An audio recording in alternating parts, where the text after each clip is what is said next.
All right. So, which of you guys, BYU, Houston, and Arizona State, is the best position to have that sort of talent acquisition ascension that we saw from Texas Tech this offseason? Oh, look, Jake Hatch is already overconfident. What do you know?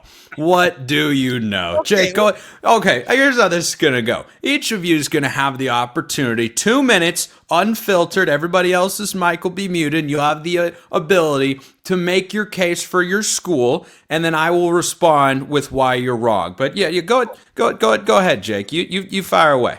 all right. So first off, here's the thing with Oh, I muted Jake on accident. I didn't mean to do that. he doesn't even want me to talk. You're not even talking here. No, here's the thing about BYU. I already talked about today. They've got boosters who are very motivated and want to help BYU reach the pinnacle. They won that national championship in 1984, and there are multiple generations of Cougar fans since then who want to see BYU get back to that level. And with NIL the way it's been, BYU believes that they can bring the cash to really equalize the field. Now, the biggest thing for BYU is if you look at the 2026 recruiting rankings for 24/7 Sports, BYU may be ranked in the middle of the class in terms of just having 11 commits right now. But if you go by average ranking, the average rating from 24/7 Sports, BYU is the top Big 12 school with an average rating of 88.14, if my math is correct. So they are already ascending. They got 2 4-stars already committed in this class. They got 5-star talents like a Ryder Lyons coming to campus this weekend. They're going to boast more than 20 different prospects, multiple 4-stars, a 5-star, and high-level 3-stars this weekend on one recruiting visit alone. And the Cougars, they really think that they can make some noise coming off an 11-2 campaign last year. Yes, I know there's questions around Jake Gretzloff right now, and if they can follow up last year's success this year, that's TBD. But on the recruiting trail, they have absolutely done some impressive work in building, I think, is a sustainable model of Kalani Sitake saying, yeah, we've got NIL cash, but at the same time, if you're coming just for a check, this is not a program for you. It means more than just a payday to come and play for BYU football. You represent more than that. Come and have some pride, play for the letters on your chest, and let's go have some success along the way. What a pitch. What a pitch. That was really, really good, except for the part where you guys ever hear the term served on a silver platter? Have you ever heard that one before? Jake has brought a wonderful souffle on a silver platter and handed it to Parker because the average highest rated recruit per player in the Big 12 actually belongs to the Houston Cougars, who are just ahead of BYU at 88.86 compared to their 88.14, which is second. Ryder Lyons commits, and then we're flying right past that. Let's go. Yeah, well, that hasn't happened as we record this show, so for all intents and purposes, it hasn't happened at all. I've literally It sure has helped basketball, hasn't it, buddy?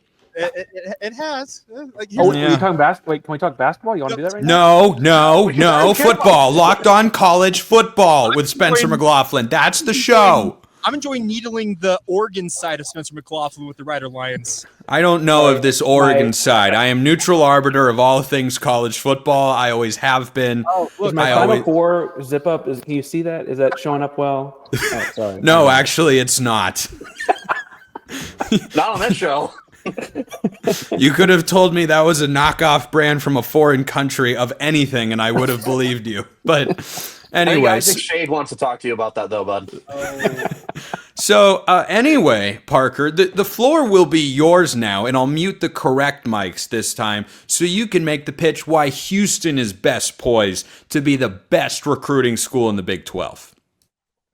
Yeah, I think it's simple. You got Willie Fritz has always pitched development. He's got the system from Tulane and prior where he gets guys and can have a track where he says, like, I can take you and turn you into that. I can take you as a 5'9" running back and make you Tajay Spears. I can make you as a quarterback that people don't think can play quarterback, Keyshawn Henderson, and make you an all-conference, all-American, future pro like Michael Bishop, who he had at Blinn here in college, right? He has all of that. He has all the guys in his backyard, as I said in the first segment. I also feel like, as you mentioned, he's got the best position in sports right now. It's the most important position in sports locked down. Not to mention he's got Austin Carlisle from class 2025. Not to mention he's got Connor Wigman from the transfer portal to play right away. He's got the best quarterback in the state of Texas, which I don't know if you guys have heard. It's a pretty good high school football state, locked up, ready to go. This is currently a numbers game, right? They just don't have many recruits. Keyshawn just canceled the rest of his visits last week. This is a very present tense conversation in July once these guys come through. They've already got at least 4 4-star wide receivers scheduling visits since Keyshawn canceled his other visits to come to campus. Like, they want to play with the guy. His energy's electric. The raccoon skin cap, if you haven't seen it yet, is like, it's just very like singular focus. Like, look at this like blossoming like flower light kind of guy. Like, it's very focused at the center point of it. It's all coming together at once. It's happening much faster than it did at Tulane. And we're operating with like Fertitta money and stuff like that. But we've also seen like in 2015-16 H-Town takeover when they beat Florida State in the Peach Bowl. Once this thing gets rolling, it takes a lot to make it stop. It did stop, but once it gets rolling, it can really start rolling again. That team, again, they lost 1 game in 2 years. This is not a crazy concept.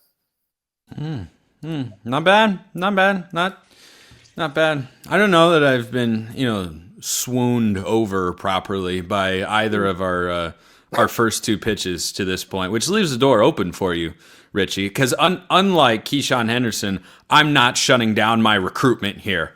I'm very much open. I'm taking visits. I'm not verbally committed anywhere, and I'm going to a variety of schools. So now we'll and by the way, Richie, if I could just give a piece of friendly advice, because I consider you a friend and a colleague. I don't know if it's selling a city to point out it's 112 degrees.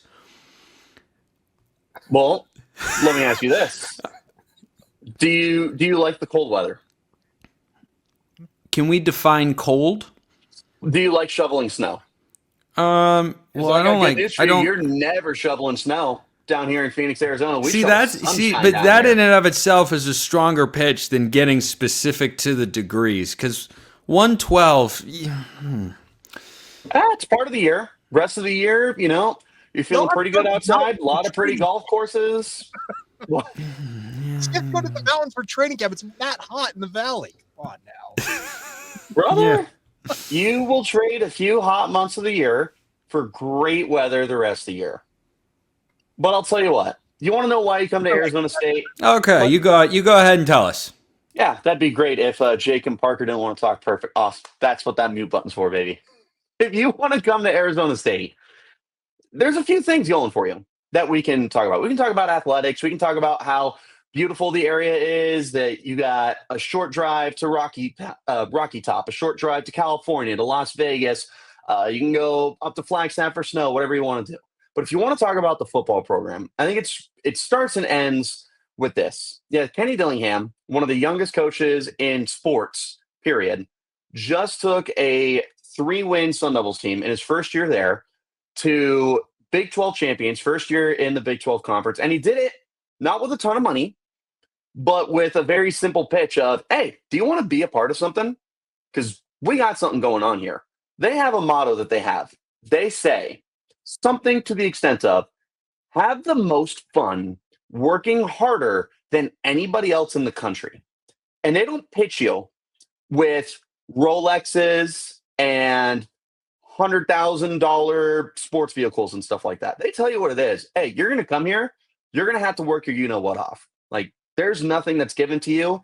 Jaden Rashada, 4-star quarterback. If you get beat out by unranked Trenton Bourget, then you get beat out by unranked Trenton Bourget. We're not here trying to build this program based off of the names and the highlights and stuff like that. But now that stuff is starting to come this way because the kids that are those blue chip caliber guys see how quickly Arizona State turned around and they go, I want to be a part of that. So suddenly a coaching staff that's recruiting you not to be your best friend, but they're recruiting you to say, hey, we're going to get you in the best situation to prolong your career after this. That's a pretty good catch. Sam Levitt this past month had a little charity event.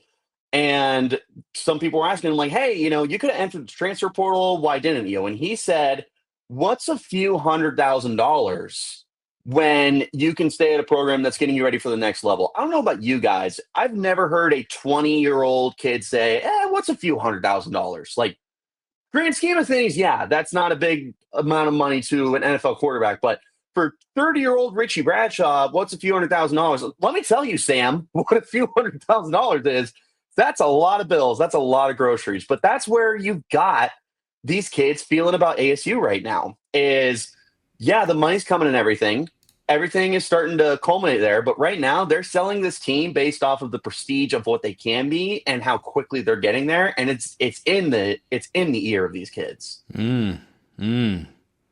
Them's some compelling words, Mr. Bradshaw. And somehow you did that whole spiel and didn't rub the Big 12 championship enough in the faces of these two guys. I was gonna say, where's the they had a head start. BYU got in there 2 years ago, or I don't know. It's all blends together. Houston, you got in there 2 years ago, and Arizona State comes in first season from the Pac-12. RIP. First season is like, you call this a conference?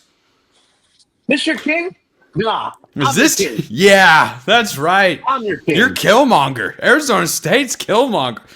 Killmonger loses in the end. But anyway. That's those are some good pitches. He was right. But he was right. I don't think that's the moral of the movie, actually. I don't think that's how that goes. Next up on the show with Thanos right coming up. Oh no, Thanos was right. All I have to do is ride on an airplane to know that Thanos was right. As somebody just drove across the country, I can tell you right now, Thanos was right. Trump spent 30 seconds on the internet and said, "This whole place has to go. It's got to go.